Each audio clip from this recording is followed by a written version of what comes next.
Ya, shalom. Ketemu lagi dengan saya, ada istri saya. Kita akan ngobrol-ngobrol beberapa rekaman untuk program ini. Dan sesi ini kita akan ngobrol soal, kan kita ini suami istri yang full melayani. Nah, nggak tahu ya.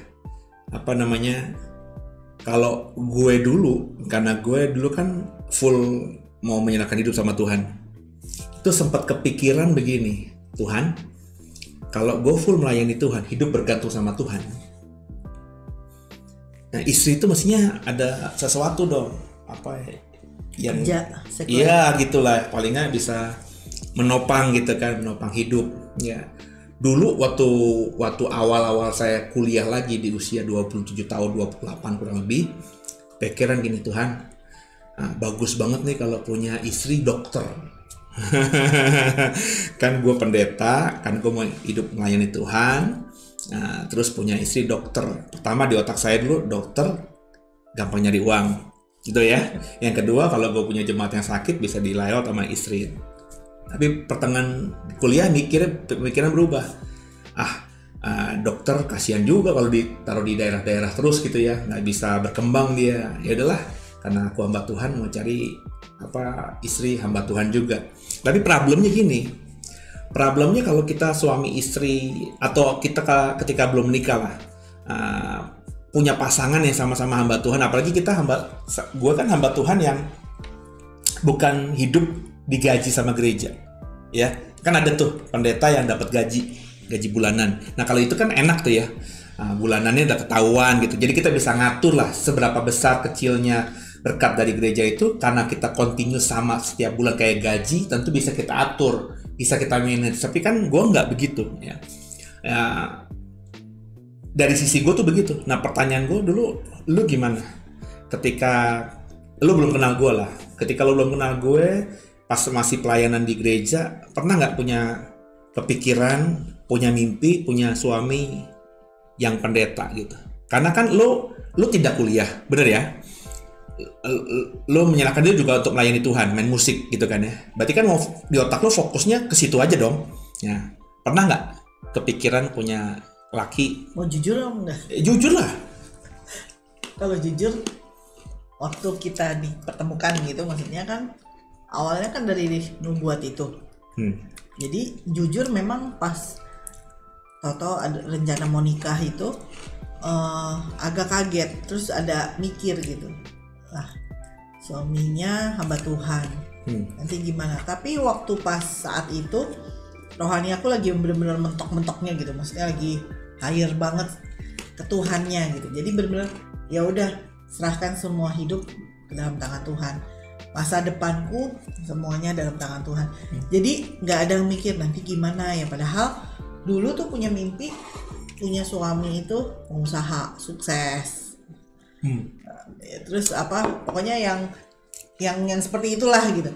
Nah begitu Toto dapat drop enggak drop sih enggak, cuma maksudnya down sih enggak. Cuma pasrah sama Tuhan itu udah benar-benar ya udah Tuhan, kalau memang ini jalan hidup yang Tuhan mau kasih ke aku, masa depan aku semua ada dalam tangan Tuhan. Itu yang aku percayain. Jadi nggak pernah dibilang khawatir berlebihan gitu, terus yang sampai dipikirin gitu dari merit itu nggak pernah. Puji Tuhannya gitu. Jadi berarti dulu sebelum kita dekat dan lu udah pelayanan dari SMP, lu nggak pernah kan? Bukan SMP, SMA. Di SMA nggak pernah kan punya pikiran punya suami hamba Tuhan? Karena pasti mikirnya gimana pengusaha. nanti ya maksudnya hamba Tuhan tuh gimana nanti gua gitu kan, pasti gitu kan ya. Itu kan sesuatu yang normal lah ya. Berarti kan memang ketika masing-masing si perempuan dalam hal ini lo melayani Tuhan, terus gue juga melayani Tuhan, itu berpikir juga, hitung-hitungan juga, sebelum akhirnya kita yakin itu dari Tuhan kan. Ini kalau kita jembrengin nih, kita hidup sama-sama bergantung sama Tuhan, nanti cadangannya apa, ban serepnya apa, kan itu kan hal yang masuk akal kan. Iya, mestinya begitu ya. Sekarang kamu ngomong aku baru mikir gitu. Maksudnya nggak ada otak kali. Gak kepikiran ke situ loh sebulan. Iya, jadi maksudnya dari pas merit itu aku udah doa. Gue dulu mikir, nih kalau gue kawin sama lo udah makannya banyak gitu. Oh enggak, bercanda. Enggak, beneran enggak. Iya, nggak kepikiran ke sana gitu. Karena begitu habis merit aku cuma doa, Tuhan, masa depan aku semua maunya aku serahin dalam tangan Tuhan. Terus kan Tuhan bilang, kalau misalnya kita udah serahin dalam tangan Tuhan, nggak boleh lagi tuh kita pikirin gitu kan. Dan waktu bilang masa depanku ada dalam tangan Tuhan, ya memang gak dipikirin lagi gitu. Jadi gimana, ya pokoknya terserah Tuhan lah gimana gitu. Jujur memang gak pernah.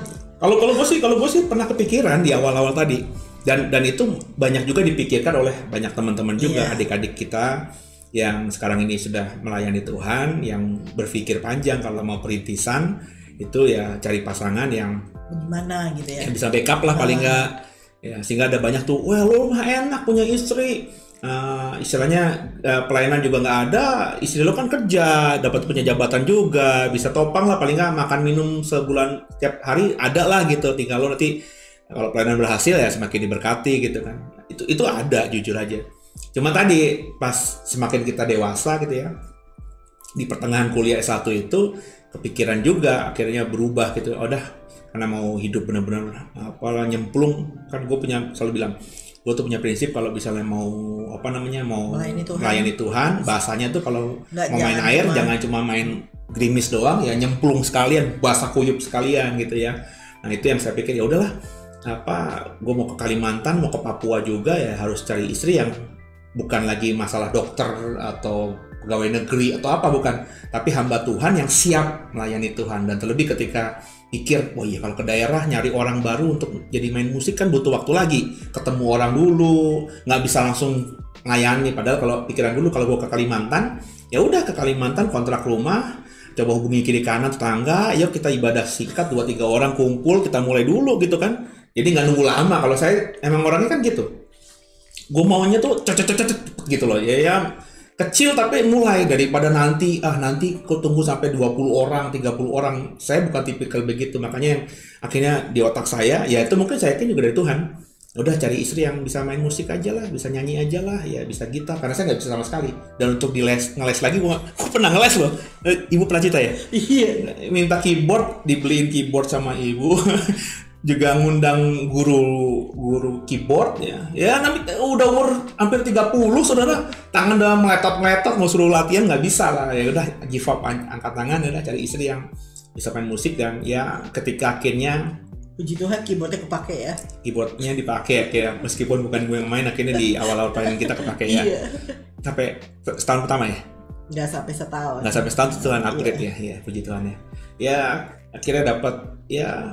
Ketemu lo juga kan gitu, ya mulai buka hati sama lo tuh, maksudnya kepikiran gitu, wah ini bisa nih gitu ya. Ya itu setelah mengalami proses tadi. Nah sebelumnya kan kita udah kenal lama tuh, ya kan. Gue nggak pernah kepikiran lo, apalagi gue lihat nih anak main musik gitu, kalau nggak dipecat gereja, ntar kalau dipecat gereja dia apaan, jadi gembel nih gue sama gue juga gitu kan. Jadi pikirnya yang lain. Maka dulu sempat cari ya kan beberapa orang yang ya pendekatan boleh dong sebelum sah, ya kan. Beberapa perempuan kita deketin, termasuk beberapa temennya Silvi juga gitu. Oh ya kerja oke deh gitu kan ya, bisa bantu nantinya. Tapi ketika akhirnya mau benar-benar nyemplung tadi, udah ada hati untuk nyemplung tadi, pikiran itu nggak ada. Udahlah, yang Tuhan kasih, dan mulai buka hati. Dan akhirnya kita udah temenan cukup berapa 2-3 tahun, akhirnya mulai deket. Dan tadi ketika mulai deket itu nggak ada proses pacaran lagi, langsung aja udah itu siap. Dan ketika itu melangkah ya udah nggak takut lagi sih memang. Jadi rupanya kalau kita yakin itu dari Tuhan dan memang dari Tuhan, baik laki-laki dan perempuannya yang melayani Tuhan, nggak punya income bulanan, nggak punya pemasukan yang tetap terpelihara tuh ya buktinya kami berdua ketika belum nikah beratnya berapa, sekarang udah naik berkali lipat ganda gitu kan. Berarti kan diberkati ya. Kita nggak pernah ya sesusahnya kita sampai makan batu enggak lah, sampai makan cuma nasi doang seperti orang tua kita pernah dapat Maya pernah makan sama Padahal garam. enak loh, nasi sama garam tuh enak sungguhan. Iya, beberapa orang, gue pernah lah sama nyokap itu cuman telur dulu, zaman dulu telur dibagi sama adik gue, cuman kita aja nggak pernah begitu ya, sesusah-susahnya ya. Pernah? Enggak, kita ke rumah tangga kita. Rumah tangga kita nggak pernah. Cuma maksudnya aku dididik juga, ya itu dari awal ngandalin Tuhan aja. Gitu. Terus soal apa yang ada ya makan aja, ngucap syukur gitu. Jadi hal-hal seperti itu tuh udah apa ya biasa gitu, udah bukan suatu yang waduh susah nih gitu, enggak, udah biasa aja gitu, ngalir aja. Iya, tapi kan rumah tangga kita nggak pernah gitu. Nah, gue juga makan garam juga pernah. Yang bilang nggak pernah makan garam siapa? Makan pakai apa namanya, cuman sayur sama ikan teri doang juga pernah gitu ya. Ketika dalam pelayanan sering kali begitu. Tapi rumah tangga kita pun sesusah-susahnya rumah tangga kita yang notabene gue melayani full ngandelin Tuhan, lu juga akhirnya ngikutin gue ngandelin Tuhan. Berarti kan kita punya income, bisa ngapa-ngapain tuh kan sesuka-sukanya Tuhan. Iya. Tapi nggak pernah sesuka-sukanya kita pernah terpuruk secara ekonomi kan, dalam artian ya hilang semuanya gitu ya, nggak ada income sama sekali sama beberapa waktu.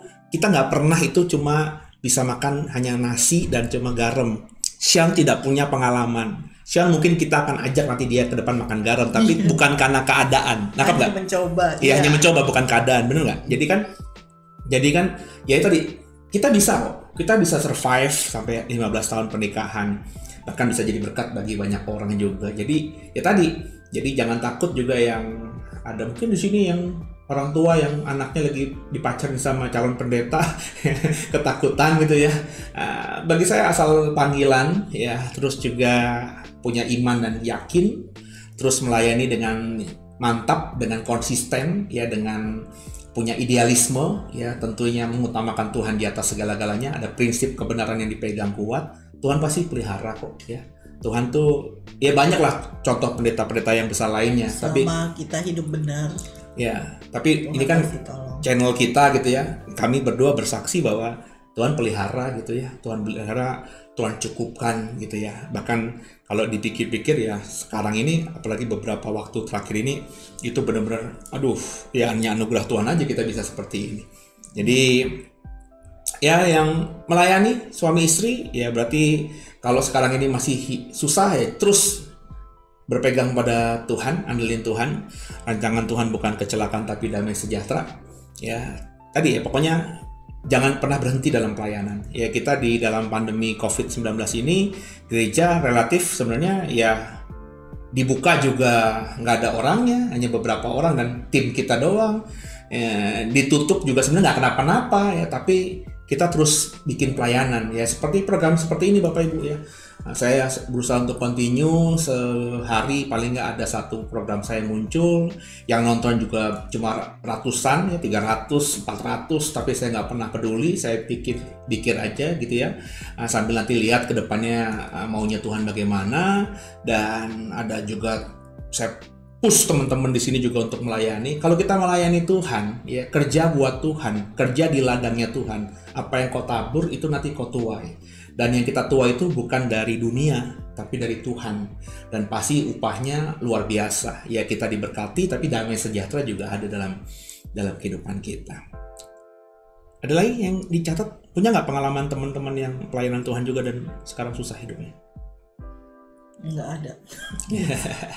Ya kalau gue sih banyak ya, banyak banget lah ya. Jadi kalau memang tidak mantap, tidak siap ya jangan. Ya karena menikahi hamba Tuhan tuh bukan untuk gaya-gayaan, tapi juga harus siap segala-galanya. Terutama yang misalnya lu gitu ya, kalau nanti ada dengar ada siapa adik-adik kita, Kak, aku punya calon suami hamba Tuhan nih. Jangan dia bagus, jangan gitu. Kalau saya kita push. Lu siap nggak? Hamba Tuhan itu hanya ngadilin Tuhan. Karena faktanya beberapa teman saya yang rumah tangganya berantakan, saudara, gara-gara si istri itu tidak diberikan pemahaman. Dia cuma cinta doang, cuma sayang doang. Mungkin si perempuannya dulu juga, keren punya laki hamba Tuhan berdiri di mimbar. Ya itu kan tampilan pakai jas, saudara. Pakai jas belum tentu kantongnya penuh, saudara. Nah itu hal seperti itu tuh tidak dikasih tahu, apalagi kalau dari awal tidak terbuka soal income ya, soal pemasukan ya. Sekarang ini banyak ya, saya bisa sebutkan cukup banyak rekan-rekan yang keluarganya berantakan, istrinya akhirnya tidak bisa terima keadaan dan akhirnya meninggalkan hamba Tuhan atau suaminya itu, dan rumah tangganya ada beberapa juga yang sedang di ujung tanduk.